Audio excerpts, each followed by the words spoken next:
આજે આપણે બનાવશું સુખડી. તો તમે જો આ કેટલી સરસ મસ્ત અને સોખ આ રીતે આપણે સુખડી બનાવશું. તો ઢેફલી તમે એકવાર બનાવો તો બીજી વાર જરૂર તમે ટ્રાય કરશો. તો તમે કેવી રીતે બનાવી ઢેફલી આપણે ઘઉંના આટાની તો કેટલી સરસ અને ગુંદર પાક જેવી મસ્ત મજાની બને આ ઢેફલી. તો આપણે ચાલુ કરશું વિડીયો.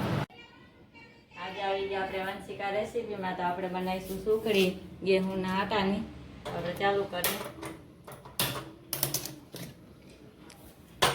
તો આપણે આ વાટકી જેટલો જ લોટ છે. તો આ લોટ લઈ લીધો ઘઉંનો. તો આપણે એને પહેલાં શેકી લેવું. આપણે થોડુંક એમાં તેલ નાખીશું અને ધીમી આંચ પર એને શેકી લેવું બરાબર. તો આપણે થોડો શેકાતો જાય છે. તો આપણે હજી એને 5 મિનિટ પકાવી શેકવા દેવું હજી.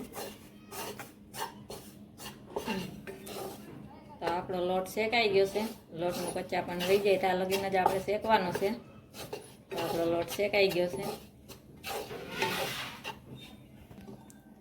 તો આપણે તેલ નાખી છે ગરમ કરીને. તો આ ગુંદ આપણે એનો ફ્રાય કરી લેવું. આપણે ગુંદને નાખીએ છીએ ફ્રાય કરી લઈ. તો આજે આપણે વગર ચાયણી વગર બનાવ્યા વગર આપણે સુખડી બનાવીશું. ચાયણી બનાવવાની કોઈ ઝંઝટ નથી. તો આપણે ઘીમાં નથી બનાવતા, આપણે તેલમાં બનાવીએ છીએ. તો આપણે ગોળ નાખી દીધો. થોડીક વાર જ આપણે એને પકાવીશું. ઓગળી જાય ત્યાં લગીને જ. તો આપણો ગોળ ઓગળવા માંડ્યો છે. તો આ રીતે તમે બનાવીશો ને તો તમારે બહુ કડક સુખડી નહીં થાય. તો લોટ નાખી દઈએ આપણે એમાં. ઓછી અને મસ્ત થાય.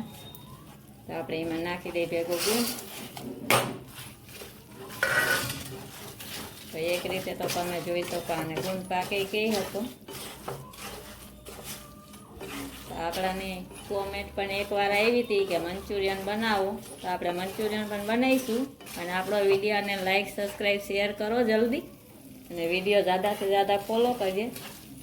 તો આપણે બધુંય નવો વિડીયો તમે કયો એ બનાવીશું. અને આપણાને એટલી કોઈ કોમેન્ટ કે જાજી આવતી નથી કાંઈ. તો આપણે એવો બધો હજી વિડીયો કંઈ બનાવતા નથી.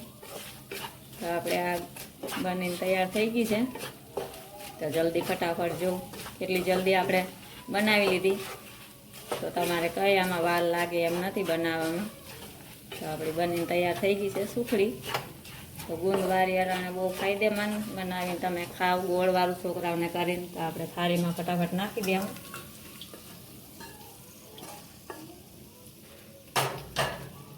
તો આપણે બનીને તૈયાર થઈ ગઈ છે. તો આપણે આને સેટ કરી દઈએ અને માથે નાખી થોડા ડ્રાયફ્રૂટ.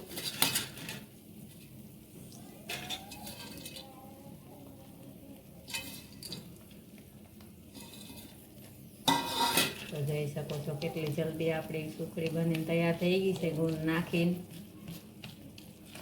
આપણે ઘીમાં તો બનાવી નથી, આપણે તેલમાં જ બનાવી છે. તો તમે ઘીમાં પણ બનાવી શકો છો.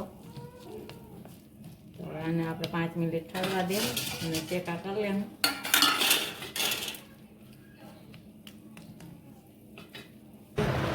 તો તમે જોઈ શકો છો આપણે કેટલી સરસ ઢેફલી ને સુંદર બનીને તૈયાર થઈ ગઈ છે.